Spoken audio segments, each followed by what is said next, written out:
Orang lain sejak lahir sudah minum susu, aku malah minum alkohol.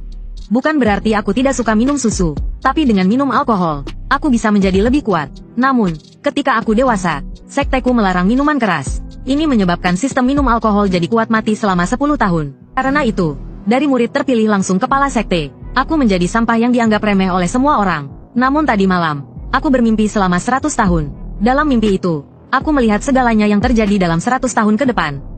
Mimpi itu datang tanpa peringatan, tanpa alasan. Saat aku merenungkan mimpi itu, seorang pria dan wanita datang ke puncak Xiaoyu tempatku tinggal. Saudara Lu, pemandangan di puncak Xiaoyu ini benar-benar indah seperti yang diceritakan. Junior sekteku, Liang Xiaoyu, tersenyum dan berkata padaku. Di sampingnya, Liu Ruyan segera menimpali. Junior Xiaoyu, kalau kau suka, tinggallah di puncak Xiaoyu ini. Biarkan Luran pindah saja. Aku melihat mereka dan mengernyitkan dahi. Kenapa hanya karena dia suka, aku harus menyerahkan tempat ini? Liu Ruyan langsung membalas dengan nada kasar. Luran, sadarlah akan posisimu saat ini. Xiaoyu adalah yang pertama dalam bakat di sekte ini. Dan kemarin, dia menjadi murid langsung kepala sekte. Dia menginginkan puncak Xiaoyu ini. Itu adalah keberuntunganmu. Melihat mereka berdua saling mendukung, aku tersenyum. Dalam mimpi 100 tahunku tadi malam, aku melihat identitas Liang Xiaoyu. Dia adalah putra mahkota dinasti Daqian. Tujuannya adalah merebut sekte pedang Daluo ini. Kemudian, sekte ini dihancurkan oleh pasukan kerajaan. Pemimpin sekte menjadi korban Liang Xiaoyu. Dipotong tangan dan kakinya hingga menjadi budak. Aku sendiri dijadikan korban ritual oleh Liang Xiaoyu. Tubuhku diserap untuk mendapatkan kekuatan pedang kuno. Mimpi itu membuatku terbangun, dan pemandangan yang kulihat sama seperti dalam mimpi.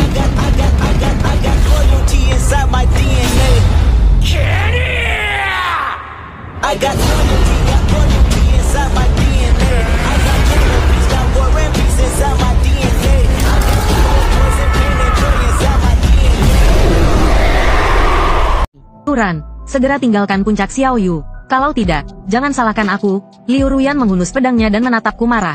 Saat ini, aku hanya bisa tertawa. Dalam mimpi, nasib Liu Ruyan lebih menyedihkan. Setelah Liang Xiaoyu menjadi pemimpin sekte, dia tidak menggunakannya. Sebaliknya, dia memberikannya kepada prajurit dinasti Daqian. Hingga akhirnya, dia meninggal dengan tragis. Melihat aku tidak berkata apa-apa, Liang Xiaoyu mencoba membujuk. Senior Liu, sudahlah, bagaimanapun, Senior Lu adalah senior kita. Murid pertama kepala sekte, Liu Ruyan segera tersenyum ramah. Omong kosong, murid pertama kepala sekte, sekarang dia tidak berbeda dengan murid pelayan biasa. Ayo, aku akan membawamu bertemu dengan guru. Puncak Xiaoyu ini pada akhirnya adalah milikmu. Melihat mereka pergi sambil berpegangan tangan dengan akrab, aku tahu puncak Xiaoyu ini tidak bisa kupertahankan. Dalam mimpiku 100 tahun, mereka menemui guru, Su Yueling, dan Su Yueling memintaku menyerahkan puncak Xiaoyu. Namun dulu, aku juga pernah berjaya. Setelah melewati 20 tahun, aku jatuh dari jenius menjadi pecundang. Saat kecil, aku memiliki tubuh pedang primordial bawaan. Di usia 8 tahun aku mencapai tahap Qi, dan di usia 10 tahun aku mencapai puncaknya. Namun setelah itu, tidak peduli seberapa keras aku berlatih, aku tidak pernah maju lagi. Akhirnya, Su Yueling menemukan bahwa aku memiliki pembuluh bawaan yang rusak. Bakat terbaik, tapi dengan tubuh terburuk. Sepanjang hidupku, aku tidak akan bisa melampaui batas ini. Namun, saat aku jatuh dari jenius menjadi bahan olokan, sistem pendekar pedang peminum teraktifkan. Tidak peduli tubuh atau bakat, selama aku minum alkohol, aku menjadi lebih kuat. Namun, dari usia 10 hingga 20 tahun, selama 10 tahun ini, aku tidak pernah memiliki kesempatan untuk mencobanya, karena sekte pedang Daluo melarang alkohol. Tak lama kemudian, aku dipanggil ke aula utama sekte. Guru, Su Yueling, berbicara di depan semua orang. Luran, malam ini berkemaslah dan pindahlah dari puncak Xiaoyu. Kau bebas memilih tempat lain di dalam sekte. Liang Xiaoyu segera berpura-pura berkata, tolong jangan lakukan ini, bagaimanapun. Tempat itu adalah kediaman senior Lu. Aku tidak layak merebutnya. Namun baru saja Liang Xiaoyu berkata, banyak suara muncul. Xiaoyu ini benar-benar terlalu baik hati. Luran itu memiliki pembuluh bawaan yang rusak. Hanya bermalas-malasan di puncak Xiaoyu. Tempat sehebat itu benar-benar terbuang percuma. Aku pikir, bukankah tempat di belakang bukit lebih cocok untuknya? Tempat yang tidak ada yang mengganggunya tidur sepanjang hari, menghadapi ejekan dari para tetua, saudara senior, dan saudari sekteku. Aku langsung membungkuk pada Su Yueling dan berkata, Guru, aku ingin meninggalkan sekte pedang Daluo dan turun gunung. Tolong izinkan aku pergi. Semua orang tampak sangat terkejut. Di mata Su Yueling muncul seberkas rasa bersalah. Dulu dia pernah berjanji banyak hal pada murid ini, namun setelah mengetahui pembuluh bawaannya rusak, dia tidak pernah peduli lagi. Karena kini, semua perhatiannya tertuju pada Liang Xiaoyu. Saat ini, Liang Xiaoyu buru-buru berkata, Senior Lu, jangan lakukan itu. Jangan membuat keputusan gegabah. Tolong pertimbangkan guru kita. Aku tidak akan pergi ke puncak Xiaoyu itu. Aku tak pernah menyangka, seorang pria dewasa, Bisa berpura-pura begitu menjijikkan. Menghadapi semua komentar, aku melanjutkan berbicara. Aku tidak memaksakan apapun. Dengan pembuluh bawaan yang rusak, aku sudah memahami segalanya. Daripada tinggal di sini hanya untuk makan dan menunggu mati, lebih baik aku turun gunung dan melihat dunia yang luas ini. Tolong izinkan aku, guru. Aku tidak ingin mengulangi mimpi 100 tahun itu lagi. Dengan minum alkohol, aku bisa menjadi lebih kuat. Tidak ada alasan bagiku untuk tetap tinggal di sini. Aku memutuskan. Setelah turun gunung, aku akan minum sampai lupa diri. Su Yueling tampak ragu. Saat ini, Luran bahkan tidak lebih baik daripada murid pelayan biasa. Namun, mengizinkannya pergi begitu saja tampaknya terlalu kejam. Melihat keraguan pemimpin sekte, semua orang buru-buru berkata, ini hal yang baik, guru. Izinkan saja dia pergi. Tapi ingat, lencana murid langsung masih ada padanya. Itu harus diambil kembali agar tidak disalahgunakan. Akhirnya, Su Yueling mengangguk. Kalau begitu, aku izinkan kau pergi. Tapi, sebagai guru dan murid, kita pernah memiliki ikatan. Bawalah batu spiritual ini untuk kehidupanmu setelah turun gunung. Sambil berkata, lencana murid langsung yang ada di tanganku juga diambil kembali oleh Su Yueling. Melihat semua orang bersorak gembira, aku tetap tenang. Dalam mimpiku, orang-orang ini pada akhirnya semua mati. Mereka semua dibantai dengan kejam oleh Liang Xiaoyu. Saat ini, Liang Xiaoyu masih berpura-pura. Senior Lu, maafkan aku. Aku tidak menyangka semuanya akan menjadi seperti ini. Jangan khawatir. Aku akan berbicara dengan pemimpin sekte. Namun, sebelum dia selesai berbicara, beberapa tetua berkata, Xiaoyu, dia bukan lagi murid langsung sekte Daluo. Jangan panggil dia senior, Luran. Jika begitu, cepatlah turun gunung. Ingat, jangan menggunakan status murid langsung untuk menipu orang. Kalau tidak, kami tidak akan memaafkanmu. Aku mengabaikan mereka dan sekali lagi membungkuk pada Su Yueling. Terima kasih, guru, atas izinnya. Setelah berkata demikian, aku tidak memandang batu spiritual itu dan pergi. Saat kecil, aku tidak memiliki apa-apa dan dibawa ke sekte pedang Daluo oleh Su Yueling. Sekarang, bertahun-tahun telah berlalu. Dengan pakaian putih dan jubah pedang, aku pergi dengan bersih dan jelas. Mulai sekarang, aku tidak ada hubungan lagi dengan sekte pedang Daluo. Adapun identitas Liang Xiaoyu, aku malas membahasnya. Karena bahkan jika aku katakan, tidak ada yang akan percaya. Pada saat yang sama, di menara langit di depan observatorium bintang, pemimpin berambut putih, Yu Jizi, tiba-tiba menajamkan tatapannya. Melihat pola bintang di peta langit, dia bergumam. Keberuntungan yang tidak dapat ditemukan selama ini, telah menghilang dari sekte pedang Daluo. Yao Yao, kemarilah. Di sampingnya, Qin Yao yang sedang tidur sambil berlatih buru-buru mendekat.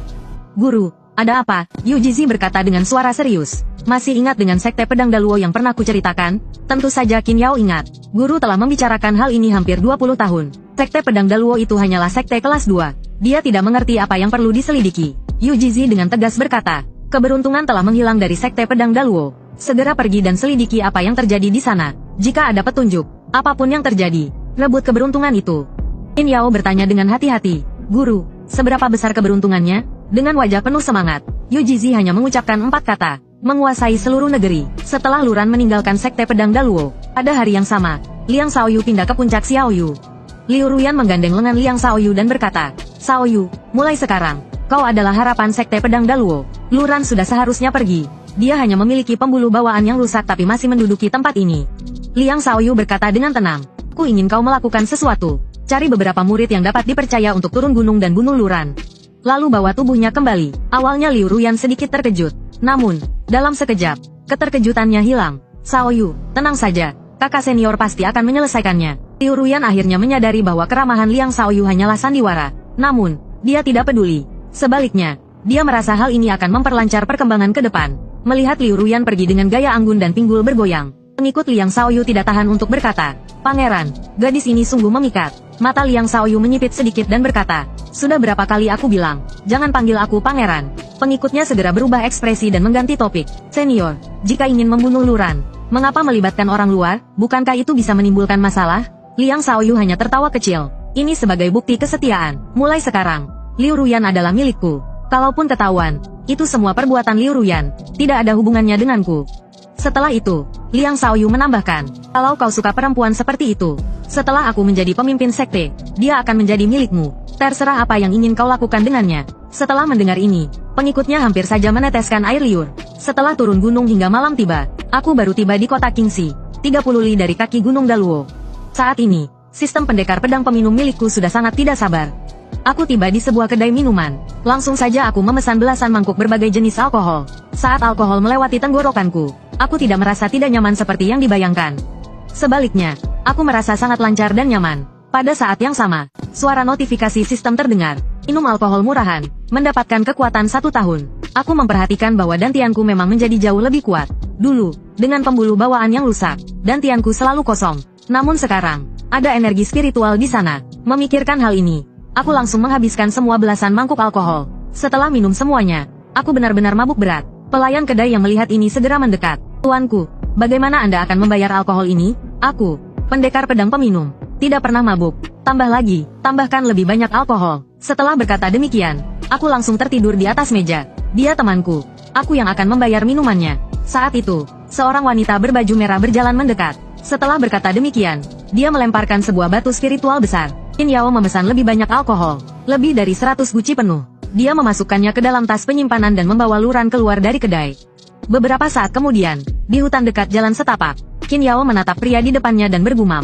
Orang ini lahir dengan pembuluh bawaan yang rusak. Bagaimana mungkin dia adalah keberuntungan seperti yang dikatakan guru? Namun, saat Qin Yao sedang melamun, dia tiba-tiba menyadari bahwa energi spiritual di dantian Luran mulai bergerak dengan sendirinya. Dalam sekejap, dia berhasil mencapai tahap fondasi. Qin Yao sangat terkejut. Apa-apaan ini? Orang dengan pembuluh bawaan yang rusak. Tidur sebentar saja, tapi langsung mencapai tahap fondasi. Ini benar-benar aneh. Namun, itu belum selesai. Luran yang mabuk mulai mendengkur, dan energi spiritualnya terus meningkat. Tidak lama kemudian, dia mencapai tahap fondasi akhir.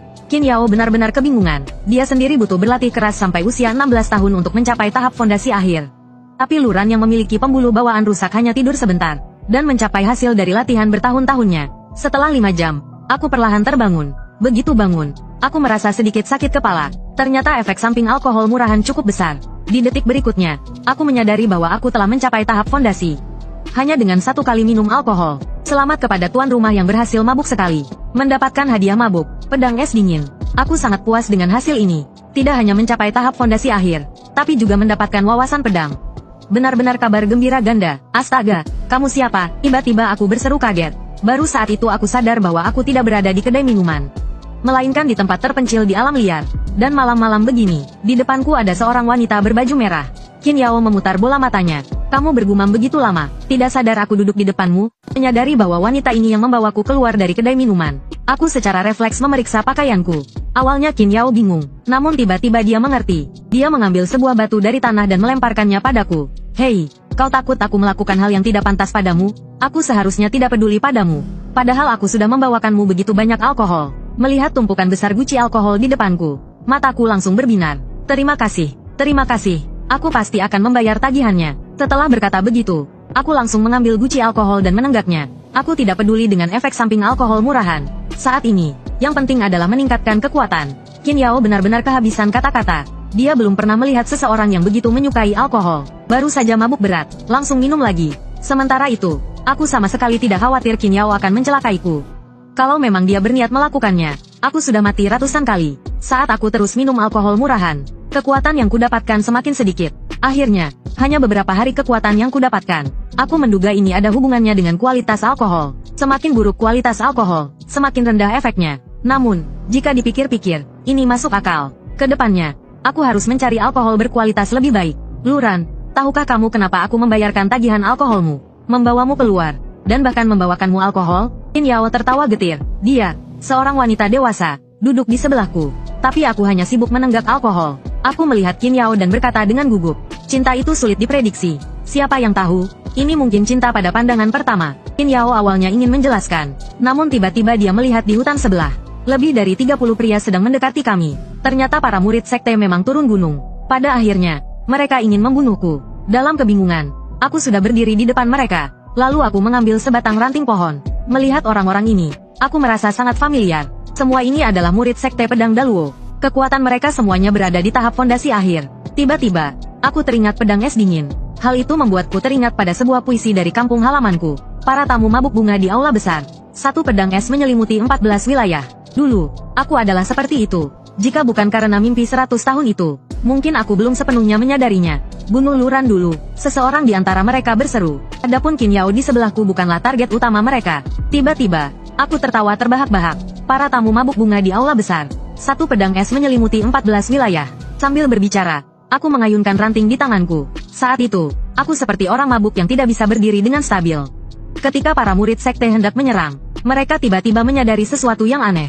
Di sekeliling Luran muncul hawa dingin yang meledak. Beberapa murid yang berlari tercepat langsung membeku menjadi patung es. Sambil terus mengayunkan ranting, aku meluapkan kemarahan di hatiku. Aku hanyalah seorang sampah. Tapi bahkan hidupku tidak aman. Langkah besar. Sungguh langkah besar.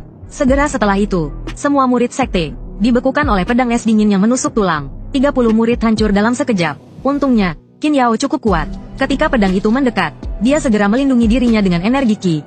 Meskipun begitu, dia masih merasakan hawa dingin yang menusuk tulang. Ketika sadar kembali, wajah Qin Yao penuh dengan emosi. Dia tahu gurunya benar. Luran adalah keberuntungan yang disebut oleh gurunya. Hanya dalam tidur, dia mencapai puncak tahap fondasi, melawan lebih dari 30 musuh dan membunuh mereka dalam sekejap. Dan dia melakukannya dengan pedang. Harus diketahui bahwa wawasan pedang ini, bahkan banyak pendekar pedang hebat tidak pernah memahaminya sepanjang hidup mereka. Sambil bergoyang, aku terus mengayunkan ranting di tanganku, mengenang setiap momen dari bertahun-tahun yang lalu. Sambil mengenang setiap momen dari bertahun-tahun yang lalu, aku tidak pernah merasa begitu ingin menjadi kuat seperti sekarang. Sungguh waktu yang tepat, benar-benar waktu yang tepat. Tiba-tiba, aku mengayunkan pedang ke langit. Pedang es dingin langsung meledak, menembus langit. Di tengah malam, awan petir bergulung di atas kepala. Gelombang energi pedang yang mengerikan mengalir seperti naga di antara langit dan bumi. Melihat ini, hati Qin Yao berdebar-debar. Benar-benar pedang yang mengerikan. Sekte pedang Daluo, kalian semua benar-benar bodoh. Memiliki keberuntungan besar tapi tidak tahu menghargainya. Dalam waktu dekat, Luran pasti akan berdiri di puncak dunia. Pada saat yang sama, di kota Jinling, ibu kota wilayah, beberapa orang tua sedang minum-minum di bawah lampu. Tiba-tiba, pemandangan di langit timur membuat wajah mereka berubah drastis. Pedang ini, begitu murni. Siapa yang melakukannya? Pedang ini sangat dingin dan menakutkan. Tapi ini bukan milik pendekar pedang yang kukenal. Pada detik berikutnya, kekuatan pedang mulai melemah. Salju lebat mulai turun dari langit. Malam ini, dengan satu pedang ini, 8 provinsi dan 14 kabupaten di wilayah Xiazu tertutup salju tanpa terasa. Namun yang merasakan dampak paling kuat adalah Sekte Pedang Daluo. Lagi pula, mereka adalah yang paling dekat dengan kota Qingxi. Ketua besar Sekte Pedang Daluo bertanya dengan serius. Pemimpin, apakah ini ditujukan kepada kita? Su Yueling berbicara dengan tenang. Tidak pasti, kekuatan ini murni, tapi tidak terlalu mematikan. Lagi pula, pihak itu hanya melepaskan kekuatan pedang, tanpa menggunakan energi spiritual. Guru, apakah kita harus mengaktifkan formasi perlindungan sekte? Yang Xiaoyu di sampingnya mengusulkan. Meskipun dia bersikap tenang, hatinya sebenarnya penuh ketakutan. Tidak perlu melawan pendekar pedang tingkat ini. Formasi perlindungan kita tidak lebih dari kertas tipis. Tidak perlu terlalu khawatir, Su Yueling menjelaskan dengan tenang. Setelah Luran menyelesaikan pedang es dinginnya, Qin Yao membawa Luran yang tertidur ke sebuah gua. Malam berlalu, dan pagi tiba. Kemudian Qin Yao mengeluarkan kompas dan mulai mengirim pesan. Guru, keberuntungan itu adalah seseorang. Namanya Luran. Dia memiliki tubuh pedang Hunyuan tapi lahir dengan pembuluh rusak. Qin Yao melaporkan semuanya kepada Yu Jizi. Yu Jizi bertanya dengan penuh rasa ingin tahu. Kau bilang dia adalah keberuntungan? Bukankah dia lahir dengan pembuluh rusak? Tapi dia mencapai puncak tahap fondasi hanya dengan tidur? Apa kau tidak salah paham? Meski aku juga tidak mengerti. Tapi ini semua kulihat sendiri. Tadi malam, setelah mabuk, dia melepaskan kekuatan pedang, dan langsung membunuh lebih dari 30 orang yang mengejarnya. Qin Yao menjelaskan. Yu Jizi terguncang sepenuhnya. Apa, kau bilang kekuatan pedang tadi malam? Itu dilakukan oleh Luran? Mendengar gurunya mengatakan bahwa tadi malam salju turun ribuan mil, Qin Yao menghirup napas dingin. Dia tidak pernah menyangka itu dipengaruhi oleh kekuatan pedang Luran. Yao, ingatlah, ini adalah takdirmu. Jangan pernah meremehkannya. Berikan apapun yang dia inginkan. Penuhi semua keinginannya. Dia suka minum, maka beri dia alkohol. Oh iya, 3 hari lagi ada pesta raja minuman dari Aliansi Langit. Bawa dia ke sana untuk minum sepuasnya. Ketika aku terbangun sambil memegangi kepala, aku melihat Qin Yao baru saja kembali ke gua. Dan aku menerima hadiah kedua, peningkatan instan. Qin Yao menjelaskan ada 2 cara untuk mencapai tahap inti emas. Cara pertama adalah dengan memahami esensi dan melakukannya secara alami. Cara kedua adalah dengan menggunakan pil khusus. Namun, keduanya tidak mudah. Ketika Qin Yao hendak melanjutkan, dia tiba-tiba terkejut. Karena di dalam dantianku, energi spiritual sedang menyatu dengan cepat. Dalam sekejap, aku mencapai tahap inti emas. Qin Yao memandangku seperti melihat monster. Karena semua yang terjadi pada Luran, benar-benar di luar logika normal. Sungguh seorang monster. Oh iya, nona kecil, siapa namamu? Ku bertanya dengan sopan kepada wanita di depanku. Harus kuakui, gadis ini sangat cantik, dan dia juga membayarkan tagihan minumanku. Aku sangat menghargainya. Setelah tahu namanya Qin Yao, aku bertanya lagi.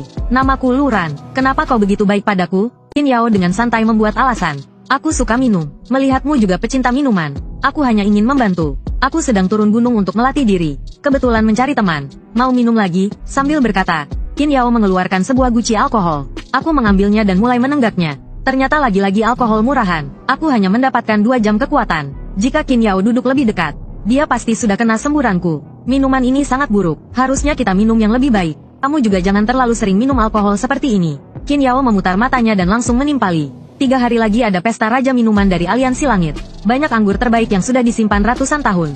Ayo kita pergi dan minum sepuasnya. 3 hari kemudian, aku dan Qin Yao tiba di kota Changyan di Gunung Li. Aliansi Langit adalah kekuatan terkuat di tempat ini. Saat itu, banyak orang telah berkumpul di sini. Setiap kelompok biasanya terdiri dari 3, 5, atau 7 orang. Jarang ada yang hanya berpasangan seperti aku dan Qin Yao. Ini Luran. Kebetulan sekali, kamu ke kota Changyan untuk mencari penghidupan? Tiba-tiba, sebuah suara perempuan yang agak provokatif terdengar. Aku mengangkat kepala dan melihat itu adalah Liu Ruyan. Di sampingnya ada Liang Xiaoyu dan Su Yueling, serta beberapa murid lain dari sekte. Aku tidak ingin repot, jadi langsung berjalan pergi. Namun, Liu Ruyan berteriak dengan lantang, menyuruhku berhenti. Su Yueling berbicara dengan tenang. Luran bukan lagi murid sekte kita, jangan terlalu mempersulit dia. Liang Xiaoyu juga ikut berbicara. Kakak, hidup ini sulit bagimu. Jangan kita ganggu dia lagi. Apakah gadis ini teman baru Luran? Hidupnya sulit, jadi tolong rawat dia dengan baik. Atas nama kami, terima kasih. Kalian berdua ada di sini untuk apa di kota Changyan? Qin Yao menjawab dengan tenang. Kami di sini untuk apapun yang kalian di sini lakukan. Mata Liang Xiaoyu langsung berbinar. Sungguh kebetulan. Nona juga akan menghadiri pesta Raja Minuman. Kalau begitu, mengapa tidak pergi bersama kami? Kudaku ini mahal sekali. Cukup untuk ditunggangi oleh 2 orang. Tapi sebelum dia selesai berbicara, Qin Yao merespons. Kau sakit, aku kenal kamu, berbagi kuda denganmu, mimpi saja terus. Qin Yao sudah menyelidiki Liang Xiaoyu sebelumnya. Sekarang, tentu saja dia harus menjaga martabat Luran. Setelah itu, Qin Yao berjalan ke tempat penyewaan kuda. Sewa kuda yang cukup besar untuk 2 orang. Liang Xiaoyu berpura-pura tetap tenang. Tapi dalam hati dia sudah sangat marah. Namun, ini membuat ekspresinya tampak sedikit aneh. Terima kasih banyak sebelumnya, aku berkata kepada Qin Yao dengan penuh rasa syukur. Untuk gadis yang baru ku kenal selama beberapa hari ini, yang berani berdiri dan mendukungku. Aku benar-benar menghargainya. Qin Yao menoleh sebentar dan menjawab singkat. Memang seharusnya begitu. Qin Yao tahu jika bakat Luran terungkap, akan ada banyak kekuatan besar yang ingin melindunginya. Ketika kami tiba di Aula Ilahi Aliansi Langit, lapangan itu sudah dipenuhi meja dan kursi. Setiap meja memiliki tanda dari sekte masing-masing. Semakin depan posisinya, semakin tinggi status sekte tersebut. Namun, sekte Pedang Daluo berada di posisi paling belakang. Ketika Su Yueling tiba di lokasi, dia tidak langsung duduk, melainkan berjalan-jalan dengan para murid sekte, beramah tamah dan menjalin hubungan dengan sekte lain. Ketika bertemu sekte yang lebih tinggi, dia harus merendahkan diri. Yao, kita duduk di meja mana? Ketika aku sampai di lapangan, hampir semua meja sudah penuh. Beberapa anggota sekte Pedang Daluo berada tepat di depanku, ke kanan sedikit. Melihat ini, Liu Ruyan langsung berteriak. Sampah, kau benar-benar ikut datang? Seorang yang lahir dengan pembuluh rusak berani datang ke pesta Raja Minuman? Mungkin jadi peliharaan wanita kaya, ya? Namun, sebelum Liu Ruyan selesai bicara, sebuah tamparan keras mendarat di wajahnya. Semua orang tertegun melihat adegan ini. Dan Liu Ruyan langsung marah besar. Sampah, berani sekali kau menamparku. Beraninya kau, aku tidak ada hubungan denganmu. Tapi kau bicara kasar padaku. Menghajarmu adalah hal yang wajar. Tidak terima, aku berkata dengan dingin kepada Liu Ruyan. Liu Ruyan mencabut pedangnya sambil menggertakkan giginya. Jika memang kita tidak ada hubungan, aku akan membunuhmu sekarang. Qin Yao mencibir dari samping. Luran sudah bukan murid sekte Pedang Daluo. Kau malah memprovokasi dia. Kena tampar itu sudah wajar, bukan? Liu Ruyan menatap Qin Yao dengan marah dan memaki. Kau ini siapa? Bergaul dengan orang yang lahir dengan pembuluh rusak. Benar-benar pasangan yang cocok. Namun, sebelum selesai bicara, suara tamparan keras kembali terdengar. Qin Yao membalas dengan cara yang sama, menamparkan pipi kanan Liu Ruyan. Suka dengan cerita ini? Jangan lupa klik tombol like, komen, share dan subscribe. Nantikan cerita seru lainnya. Terima kasih.